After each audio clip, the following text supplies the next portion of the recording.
আসসালামু আলাইকুম। Channel I সংবাদে সবাইকে আমন্ত্রণ জানাচ্ছি। আমি আল আভি জাহান। বিস্তারিত সংবাদের শুরুতেই জানিয়ে দিচ্ছি ফ্রেশ আটা ময়দা সুজি সংবাদ শিরোনামগুলো। ৭১-এর নৃশংসতার জন্য বাংলাদেশের কাছে ক্ষমা চাইতে পাকিস্তানকে অনুরোধ করবেন এফপিসিসিআই সভাপতি। অমীমাংসিত বিষয়টির জন্য দুদেশে ব্যবসা বাণিজ্যে ভাটা মন্তব্য। প্রশাসন ও রাষ্ট্রযন্ত্রের আশকারায় মিছিল করছে নিষিদ্ধ ছাত্রলীগ ও আওয়ামী লীগ, বলল এনসিপি। ঐকমত্য কমিশনের আলোচনাকে পাশ কাটিয়ে এখনই রাজপথে নামার সময় হয়নি, মন্তব্য। সংস্কৃতির মাধ্যমে প্রকৃতি সংরক্ষণের বার্তা ছড়িয়ে দেওয়ার প্রত্যয়। সুরবিহারের শরৎ উৎসবে নতুন প্রজন্মকে সক্রিয় হওয়ার আহ্বান। সবুজে সাজাই বাংলাদেশ স্লোগানে নাটোরের প্রকৃতি ও জীবন ক্লাবে বৃক্ষরোপণ ও বিতরণ। পরিবেশ ও জীববৈচিত্র্য রক্ষার উদ্যোগে বিশিষ্টজনদের প্রশংসা। নতুন কৌশল ও কৃষি প্রযুক্তি কাজে লাগিয়ে গ্রামে বসেই সফল তরুণ কৃষি উদ্যোক্তা মানিকগঞ্জের শহীদুল। কঠোর শ্রমে খুঁজে পেয়েছেন সাফল্যের পথ।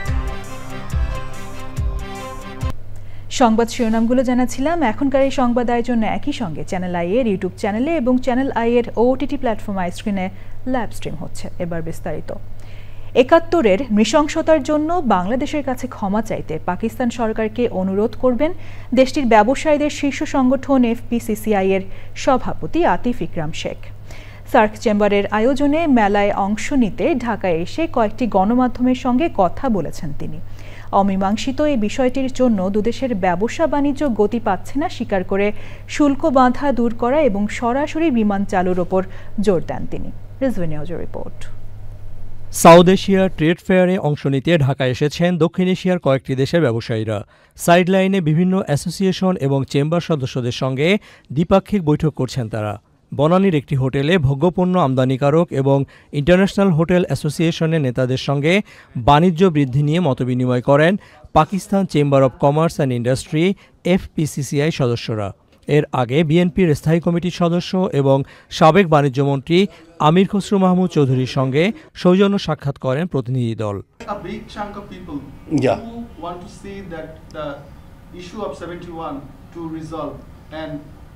They think that it will help to make the tie. Yes, I agree with you, and we can pass this message to our government also that I visited, and the people have these type of reservation. So how to resolve this?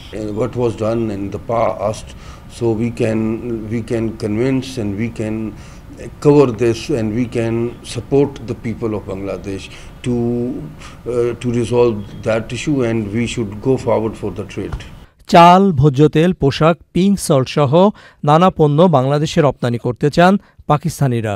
Thankful the government of Bangladesh to finalize the air flight between Karachi and Bangladesh, and they told us, the government of Bangladesh, that next 2-3 months it will be operational. Bangladesh ও পাকিস্তানের দ্বিপাক্ষিক বাণিজ্যের পরিমাণ 1 বিলিয়নেরও কম। রিজভিনা ওয়াজ, channel I, Dhaka. এনসিপির আহ্বায়ক নাহিদ ইসলাম বলেছেন, প্রশাসন ও রাষ্ট্রযন্ত্রের আশকারায় নিষিদ্ধ ছাত্রলীগ ও কার্যক্রম নিষিদ্ধ আওয়ামী লীগ বিভিন্ন স্থানে মিছিল করছে। দল হিসেবে আওয়ামী লীগের বিচার শুরুর দাবি জানান তিনি। বিকেলে রাজধানীতে জাতীয় নাগরিক পার্টির সমন্বয় সভায় তিনি বলেন, কোনো জোটভুক্ত আন্দোলনে নয়, এনসিপি নিজস্ব লক্ষ্য নিয়ে রাজনীতি করবে। ঐকমত্য কমিশনের আলোচনাকে পাশ কাটিয়ে এখনই রাজপথে নামার সময় হয়নি বলেও মনে করেন নাহিদ। আক্তার হোসেনের রিপোর্ট। রাজধানীর শাহবাগে আবু সাইদ মিলনায়তনে সারা দেশের এনসিপির সমন্বয়কদের সভায় নেতাকর্মীদের দিক নির্দেশনা দেন কেন্দ্রীয় নেতারা। সভা শেষে দলের আহ্বায়ক নাহিদ ইসলাম সাংবাদিকদের বলেন, নিম্নকক্ষে নয় বরং উচ্চকক্ষে সংখ্যানুপাতিক পিআর পদ্ধতি চায় এনসিপি। সাম্প্রতিক যে আন্দোলন এবং রাজনৈতিক জোট বা একীভূত হওয়া নিয়ে বিষয়, সেই বিষয়ে আমরা স্পষ্ট করেছি জাতীয় নাগরিক পার্টি তার লক্ষ্য উদ্দেশ্য নিয়েই এগোবে। কোনো রাজনৈতিক গ্রুপ যদি মনে করে যে এই লক্ষ্য উদ্দেশ্যে তারা একমত, তারা আমাদের সাথে আসতে পারে। জোট ভিত্তিক আমরা চিন্তা ভাবনা করছি না যে আমাদের যে বড় রাজনৈতিক দল রয়েছে তাদের সাথে বরং জাতীয় নাগরিক পার্টি তার স্বতন্ত্র রাজনৈতিক উদ্দেশ্য নিয়ে আগাবে এবং জনগণকে ঐক্যবদ্ধ করবে। দল হিসেবে আওয়ামী লীগ ও তাদের দোসরদের বিচার শুরু করা উচিত বলে মন্তব্য করেন নাহিদ। সরকারের এখানে সক্ষমতার অভাব রয়েছে, পুলিশ বাহিনীর যেই রিফরমেশন প্রয়োজন ছিল সেই রিফরমেশন হচ্ছে না, এবং পুরা সরকার এবং রাষ্ট্রযন্ত্রের ভিতর থেকে আশকারা পাচ্ছে বলেই আওয়ামী লীগ এই তৎপরতা করার রাজপথে করার সুযোগ পাচ্ছে। জাতীয় ও গণপরিষদ নির্বাচন একই সঙ্গে চান জানিয়ে নাহিদ ইসলাম দলের নিবন্ধনের পাশাপাশি দলীয় প্রতীক হিসেবে শাপলা পাওয়ার ব্যাপারেও আশাবাদী। আমরা তো কথা বলছি তখন। Akhtar Hossain, channel I, Dhaka. বিএনপি মহাসচিব মির্জা ফখরুল ইসলাম আলমগীর বলেছেন, যে কোনো বিপ্লব তখনই সফল হবে যখন সংগঠন শক্তিশালী ও সুসংগঠিত হবে। বিকেলে বাংলা একাডেমি মিলনায়তনে বুদ্ধিজীবী ও রাজনীতিবিদ বদরুদ্দিন উমরের স্মরণ সভায় তিনি বলেন, যারা সমাজ বদলাতে চান এবং সাধারণ মানুষের অবস্থার পরিবর্তন করতে চান তাদের অবশ্যই সংগঠনকে আরও মজবুত করতে হবে। প্রয়াত বদরুদ্দিন উমরের প্রতি শ্রদ্ধা জানিয়ে মির্জা ফখরুল বলেন, তিনি জীবনের শেষ দিন পর্যন্ত তার আদর্শ ও সংগ্রামের সঙ্গে কোনো আপোষ করেননি। বিপ্লব তখনই সফল হয় যখন সংগঠন থাকে। আজকে এই যে একটা হতাশা এসছে, এই হতাশার মূল কারণটা হচ্ছে যে সংগঠনের অভাব। আমার মনে হয় আজকের যারা বিপ্লব করতে চান, সমাজ বদলাতে চান, যারা সাধারণ মানুষের অবস্থার পরিবর্তন করতে চান, তাদেরকে অবশ্যই সেই সংগঠনকে শক্তিশালী করতে হবে, আরও মজবুত করতে হবে এবং একেবারে বদরুদ্দিন উমর সাহেবের ভাষায় মানুষের কাছে চলে যেতে হবে। সভ্যতার টেকসই অগ্রযাত্রা নিশ্চিত করতে সঙ্গীত সহ সংস্কৃতি চর্চায় প্রকৃতি সংরক্ষণের বার্তা ছড়িয়ে দেওয়ার আহ্বান জানিয়েছেন প্রকৃতিবন্ধু বীর মুক্তিযোদ্ধা মুকিত মজুমদার বাবু। সুরবিহার ক্রিয়েটিভ অ্যান্ড পারফর্মিং আর্ট ইনস্টিটিউটের ২১ বছর পূর্তিতে শরৎ উৎসবে যোগ দিয়ে প্রকৃতি ও সংস্কৃতিকে একসঙ্গে এগিয়ে নেওয়ার প্রত্যয় জানান বিশিষ্টজনেরা। বিস্তারিত মোশাহিদ রনির রিপোর্টে।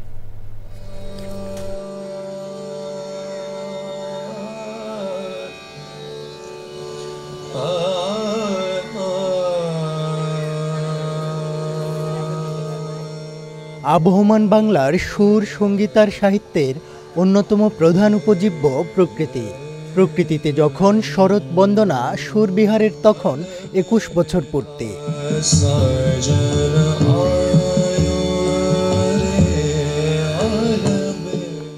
আয়োজন জুড়ে তাই রবীন্দ্র, নজরুল, দ্বিজেন্দ্রলাল ও অতুল প্রসাদের সুর। কি জানি কি হলো আজি, জাগিয়া উঠিল প্রাণ, দূর হতে শুনি যেন মহাসাগরের গান।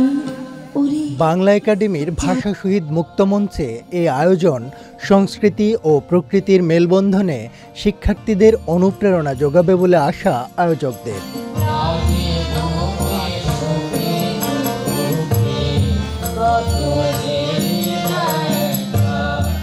এই আয়োজনের উদ্দেশ্য মূলত শিশুদের, আমাদের এই প্রজন্মকে, আমাদের ছেলে মেয়েদেরকে প্রকৃতির সাথে বেঁধে রাখার প্রয়াস। সবসময় রবীন্দ্রনাথের গান কেন এত প্রাসঙ্গিক, কেন এতগুলো বছর পরেও তার গান আমাদের এখনো ভালো লাগে, আমাদের টানে, তার মূল কারণ কিন্তু প্রকৃতি। শরতের যে আমরা প্রতিচ্ছবি এই আয়োজনের মাধ্যমে দেখতে পাচ্ছি, তো আমরা প্রকৃতিকে ভালোবাসবো, প্রকৃতি এবং আমাদের যে সংস্কৃতি সেটাকে এগিয়ে নিব। দখল দূষণে বিপন্ন ঋতুচক্র পুনরুজ্জীবিত করতে ধারাবাহিক ঐক্যবদ্ধ উদ্যোগের প্রয়োজনীয়তা তুলে ধরেন বিশিষ্টজনরা। প্রকৃতিকে আমরা স্মরণ করছি কিন্তু এই শরতের মধ্য দিয়ে ৬ ঋতুর যে মাধুর্য ছিল সেটা কিন্তু এখন আর দেখা যায় না। এমন অবস্থা হয়েছে আমাদের এই জলবায়ু পরিবর্তনের কারণে হারিয়ে যাচ্ছে।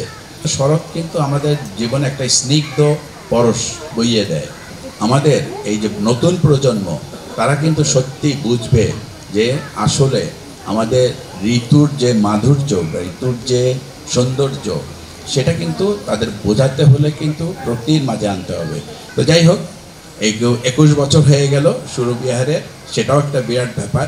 সামনের দিনগুলো আরও ভালোভাবে এগিয়ে যাবে সুরবিহার, এই আশা করছি। এই প্রভাতে আহিত ভৈরব আর তার সাথে সবুজের সমারোহ, ঘন সবুজের সমারোহ, সত্যি এই সুরবিহারকে সুরবিহার নামের সার্থকতা বোঝাচ্ছে। জীবনের মধ্যে সঙ্গীত, সঙ্গীতের মধ্যে জীবন এবং জীবন সঙ্গীতের মধ্যে প্রকৃতি, প্রকৃতির মধ্যে জীবন সঙ্গীত সমস্ত একসাথে প্রকাশ পায়।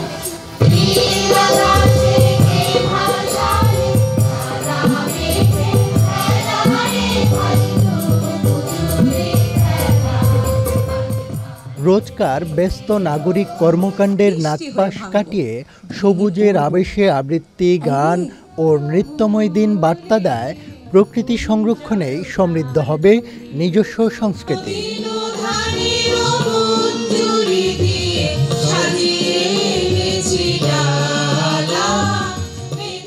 Moshahid Roni, channel I, Dhaka.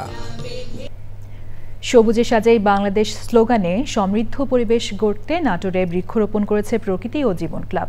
Mobile network operator বাংলালিংকের সহায়তায় বিভিন্ন শিক্ষা প্রতিষ্ঠানে বিতরণ করা হয় ফলদ, বনজ ও ওষুধি সহ নানা জাতের দেশীয় গাছের চারা। পরিবেশ ও জীববৈচিত্র্য রক্ষার উদ্যোগের প্রশংসা করেন বিশিষ্টজনরা। রেজল করিম রেজার তথ্য ভিডিওচিত্রে মোশাহিদ রনির আরও একটি রিপোর্ট। বাসযোগ্য ধরিত্রী বিনির্মাণে বিশ্বজুড়ে সবুজের বন্দনা চললেও গবেষণা বলছে 2 দশকে বাংলাদেশের প্রাকৃতিক বনভূমির আয়তন কমেছে 6 লাখ একরেরও বেশি। এমন বাস্তবতায় প্রাকৃতিক বেষ্টনী করতে নাটোরে প্রকৃতি ও জীবন ক্লাবের বৃক্ষায়ন। আমরা সারা বাংলাদেশেই কিন্তু বায়ু দূষণ নিয়ে ভীষণভাবে জর্জরিত। সেই বায়ু দূষণ যদি কমাতে চাই, আমাদের বৃক্ষরোপণ কিন্তু বেশি বেশি করে করতে হবে। কারণ প্রায় 30% বায়ু দূষণকে কমিয়ে আনে এই বৃক্ষ। আমরা যত বেশি সবুজায়ন করব, তত কিন্তু নানা ধরনের উপকারের পাশাপাশি এই বায়ু দূষণের থেকেও কিন্তু আমরা উপকৃত হব এই গাছের মাধ্যমে। আসুন সারা বাংলাদেশটাকে আমরা সবুজে ছেয়ে ফেলি এবং বৃক্ষরোপণ কর্মসূচিকে এগিয়ে নিয়ে যাই। সবুজায়নের এই অভিযাত্রায় নতুন প্রজন্মকে যুক্ত করতে পুলিশ লাইন স্কুল অ্যান্ড কলেজে সবুজ উৎসবের অবতারণা। এমন প্রোগ্রাম আমরা চাই যে প্রতিবারই হোক, সবাই পাক। রাস্তা হলো যে অনেক গাছপালা তৈরি হবে নতুন করে। আমরা অনেক খুশি এই প্রোগ্রামটাতে আসতে পেরে। ধন্যবাদ। আমাদের প্রোগ্রাম অব্যাহত থাকবে। আমরা আশা করি যে জীববৈচিত্র্য রক্ষায় এবং বাংলাদেশের পরিবেশ রক্ষায় সকল মানুষ সচেতন হবে।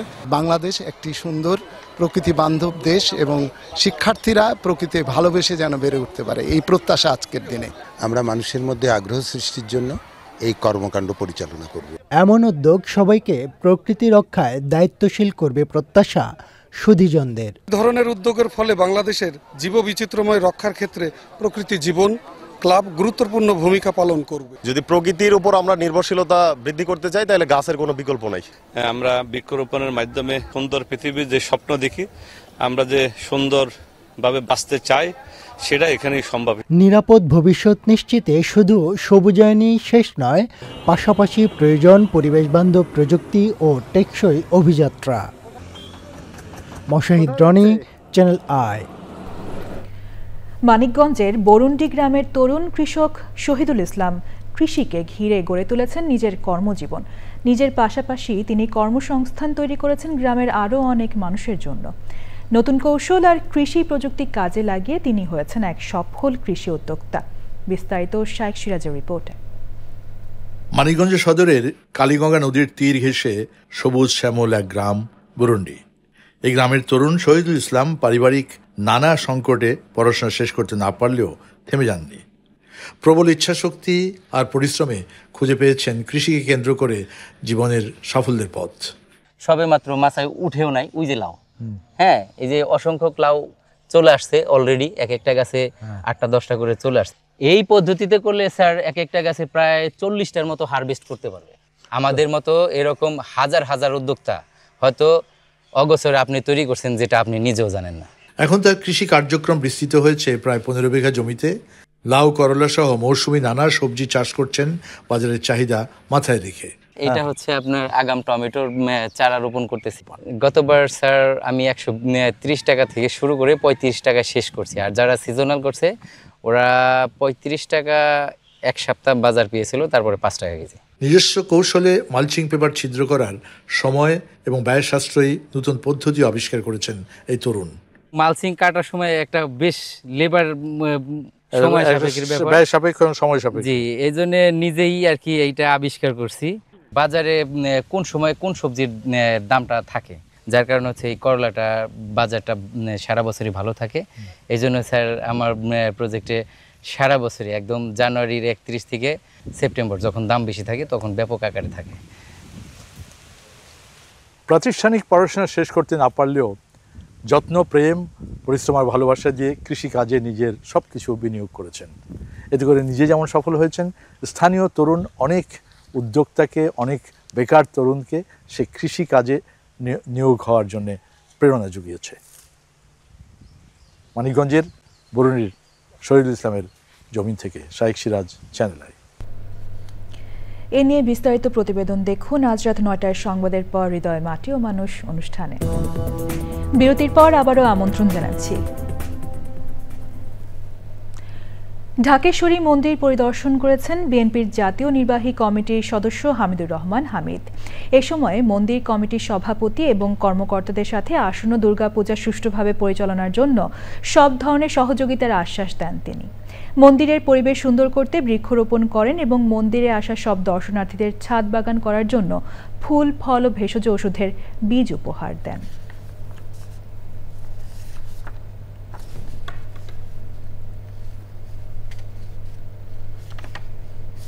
যুক্তরাষ্ট্রের new jersey state south BNP দলের ৪৭তম প্রতিষ্ঠা বার্ষিকী উপলক্ষে আটলান্টিক সিটির বাংলাদেশ কমিউনিটি সেন্টারে এক অনুষ্ঠানের আয়োজন করে। বক্তারা বলেন, ভারতে বসে এখনও শেখ হাসিনা ষড়যন্ত্র করছেন।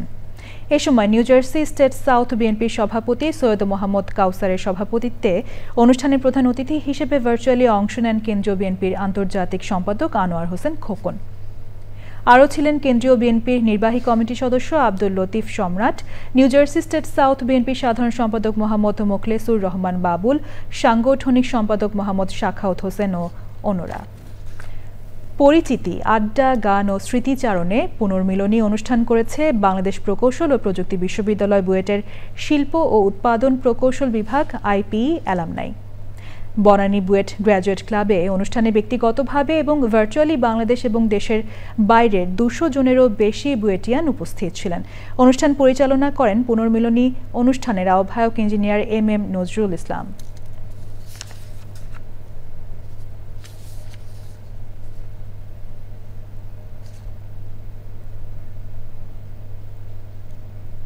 উপকূলীয় অঞ্চলকে সবুজে সাজাতে ফেনীর সোনাগাজীতে বৃক্ষরোপণ করেছে উপজেলা প্রশাসন ও বন বিভাগ। উপজেলার ১৭১টি শিক্ষা প্রতিষ্ঠান ও স্বেচ্ছাসেবী সংগঠনের মাঝে ফলদ, বনজ সহ নানা জাতের ১৫,০০০ গাছের চারা বিতরণ করা হয়। উপজেলা নির্বাহী কর্মকর্তা রিগান চাকমার সভাপতিত্বে অনুষ্ঠানের প্রধান অতিথি ছিলেন জেলা প্রশাসক সাইফুল ইসলাম, অতিরিক্ত জেলা ম্যাজিস্ট্রেট মঞ্জুর আহসান, অতিরিক্ত জেলা প্রশাসক ফাতিমা সুলতানা সহ সংশ্লিষ্টরা অনুষ্ঠানে যোগ দেন। উপকূলীয় জনপদকে বন্যা ও ঘূর্ণিঝড় সহ প্রাকৃতিক দুর্যোগ থেকে রক্ষায় সবাইকে অন্তত একটি করে গাছ রোপণের আহ্বান জানান বক্তারা। বিএনপির জাতীয় নির্বাহী কমিটির সদস্য ও সাবেক প্রতিমন্ত্রী অধ্যাপক রেজাউল করিম বলেছেন, ফ্যাসিবাদীরা পালিয়ে গেলেও তাদের দোসররা রয়ে গেছেন। তারা দেশের স্থিতিশীলতা নষ্টের ষড়যন্ত্র করছে। সবাইকে ঐক্যবদ্ধভাবে ষড়যন্ত্র মোকাবেলা করতে হবে। যারা দলের নাম ভাঙিয়ে সন্ত্রাস ও চাঁদাবাজি করে বিএনপির দুর্নাম করছে তাদেরও প্রতি কঠোর হুঁশিয়ারি দেন বিএনপি নেতা। নারায়ণগঞ্জের সোনারগাঁয়ের মোগড়াপাড়া ইউনিয়নের গণসংযোগের সময় তিনি এসব কথা বলেন। পরে বিএনপি চেয়ারপারসন বেগম খালেদা জিয়ার রোগমুক্তি কামনায় দোয়া করা হয়। যুদ্ধ শুরুর পর গাজা শহরে সবচেয়ে ভারী হামলা চালাচ্ছে ইসরায়েলি সেনারা। এমনকি স্থল অভিযানে ভারী আগ্নেয়াস্ত্র নিয়ে গাজা শহরের দিকে দুই দিক থেকে অগ্রসর হচ্ছে তারা। এতে বাসিন্দারা দক্ষিণের আল মাউসি ও দেইর ই বালা এর দিকে পালিয়ে যাচ্ছে। তবে পর্যাপ্ত যানবাহন ও অর্থ না থাকায় দীর্ঘযাত্রা পায়ে হেঁটে পাড়ি দিতে গিয়ে অসুস্থ হয়েছেন অনেকে। এদিকে ইসরায়েলি সেনাবাহিনীর মুখপাত্র আভিচায় আদ্রাই বলেন, তারা গাজা শহরে আরও শক্তি মোতায়েন করবে। তাই স্থানীয়দের দক্ষিণে অগ্রসর হওয়ার নির্দেশ দেওয়া হলো। এটি এখন একমাত্র অনুমোদিত পালানোর পথ। ইসরায়েলি সামরিক অভিযান গাজা শহর একেবারে ধ্বংস হয়ে যাচ্ছে বলে জানিয়েছেন স্থানীয়রা। তারা বলছে, এখনও কিছু পরিবার ভবনের ধ্বংসাবশেষের নিচে আটকা পড়েছে। গাজার স্বাস্থ্য মন্ত্রণালয় বলছে, শুক্রবার ভোর থেকে ইসরায়েলি হামলায় গাজায় ৪৩ ফিলিস্তিনি নিহত হয়েছে, যার মধ্যে ২৬ জন গাজা শহরের বাসিন্দা। এবার রয়েছে কৃষি সংবাদ।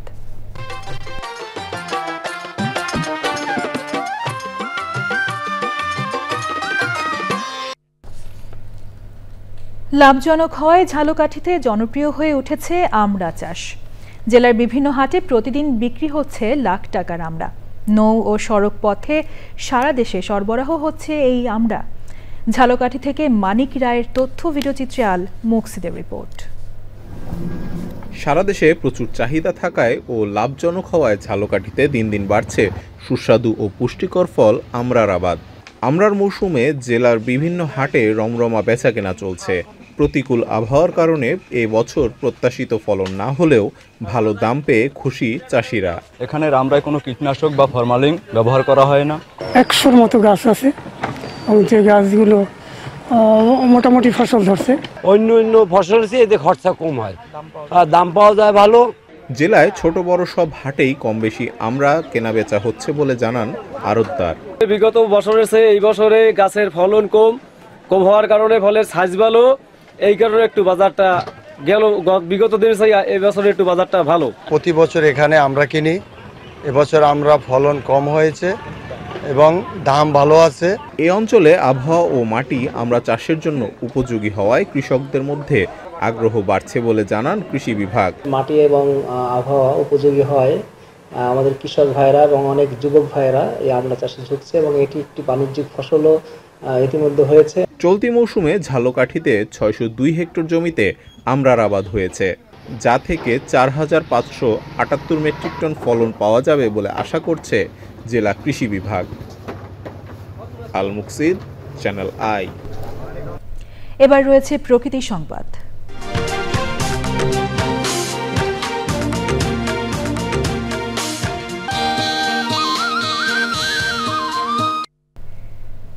বাগেরহাটের মোংলায় সরকারি খাল দখল করে মাছ চাষ করছে স্থানীয় প্রভাবশালী চক্র। এতে বন্ধ হয়ে গেছে খালের স্বাভাবিক পানি প্রবাহ, সৃষ্টি হচ্ছে জলাবদ্ধতা। চরম ভোগান্তিতে খালের দুই পারের শত শত পরিবার। সরকারি খালে বাঁধ দিয়ে মাছ চাষকে প্রশাসন বেআইনি বললেও তা মানতে নারাজ দখলকারীরা। সংবাদদাতার তথ্য ভিডিওচিত্রে আফরোজাহাসির রিপোর্ট। বাগেরহাটের মোংলা উপজেলার চাঁদপাই ইউনিয়নের কানাইনগর গ্রাম। স্থানীয়দের পানির অন্যতম উৎস 1.5 কিলোমিটারের এই খাল। তবে খালে একাধিক বেআইনি বাঁধ দিয়ে 2 দশক ধরে মাছ চাষ করছে প্রভাবশালী চক্র। সুপেয় পানির উৎস থেকে প্রবাহ হারিয়ে জনদুর্ভোগের কারণ খালটি। যারাই ক্ষমতায় আইছে তারাই শুধু এখানে মনে করেন খাল নিয়ে চিন্তা করছে। দুই পারের যে জনগণ আছে তাদের সুখ দুঃখ নিয়ে কেউ চিন্তা করে না। এখন কিছু লোক আছে মাছ চাষ করে বদ্ধ করে রাখিছে, এখন একটু বর্ষা হইলে আমরা ডুবে যাই। হাঁটু সমান মাঝার সমান পানি ডিঙ্গাই আমাদের যাইতে হয়, মেইন রাস্তা তোলানো থাকে, মালামাল মানুষের নিতে অসুবিধা অনেক। খাল দখল করে মাছ চাষ বন্ধে সরকারি নির্দেশনা তোয়াক্কা করছে না দখলকারীরা। তালুকদার আব্দুল খালেদ এই খালটারে 2 পাড়ের লোকজনের দিয়ে দিল যে তোমরা এটা মাছ চাষ করে খাবা। সেই সুবাদে আমরা 2 পাড়ের লোকজন দীর্ঘদিন মাছ চাষ করে খাইছি এবং আমরা এটা বক দখল করছি। তদন্ত সাপেক্ষে আইনি ব্যবস্থার আশ্বাস প্রশাসনের। জনসাধারণের জন্য সর্ব অবস্থায় উন্মুক্ত থাকার কথা, তদন্ত সাপেক্ষে আইনানুগ ব্যবস্থা গ্রহণ হবে। জলাবদ্ধতা নিরসন ও বাস্তুতন্ত্র রক্ষায় দ্রুত খাল দখল মুক্তের দাবি ভুক্তভোগীদের। আফরোজা হাসি, প্রকৃতি ও জীবন ডেস্ক, চ্যানেল আই। সবশেষে ফ্রেশ আটা ময়দা সুজি সংবাদ শিরোনামগুলো জানিয়ে দিচ্ছি আরও একবার। ৭১-এর নৃশংসতার জন্য বাংলাদেশের কাছে ক্ষমা চাইতে পাকিস্তানকে অনুরোধ করবেন এসপিসিসিআই সভাপতি। অমীমাংসিত বিষয়টির জন্য দুদেশে ব্যবসা বাণিজ্যে ভাটা মন্তব্য। প্রশাসন ও রাষ্ট্রযন্ত্রের আশকারায় মিছিল করছে নিষিদ্ধ ছাত্রলীগ ও আওয়ামী লীগ, বলল এনসিপি। ঐকমত্য কমিশনের আলোচনাকে পাশ কাটিয়ে এখনই রাজপথে নামার সময় হয়নি, মন্তব্য। সংস্কৃতির মাধ্যমে প্রকৃতি সংরক্ষণের বার্তা ছড়িয়ে দেওয়ার প্রত্যয়। সুরবিহারের শরৎ উৎসবে নতুন প্রজন্মকে সক্রিয় হওয়ার আহ্বান। সবুজে সাজাই বাংলাদেশ স্লোগানে নাটোরের প্রকৃতি ও জীবন ক্লাবের বৃক্ষরোপণ ও বিতরণ। পরিবেশ ও জীববৈচিত্র্য রক্ষার উদ্যোগে বিশিষ্টজনদের প্রশংসা। নতুন কৌশল ও কৃষি প্রযুক্তি কাজে লাগিয়ে গ্রামে বসেই সফল তরুণ কৃষি উদ্যোক্তা মানিকগঞ্জের শহীদুল কঠোর শ্রমে খুঁজে পেয়েছেন সাফল্যের পথ।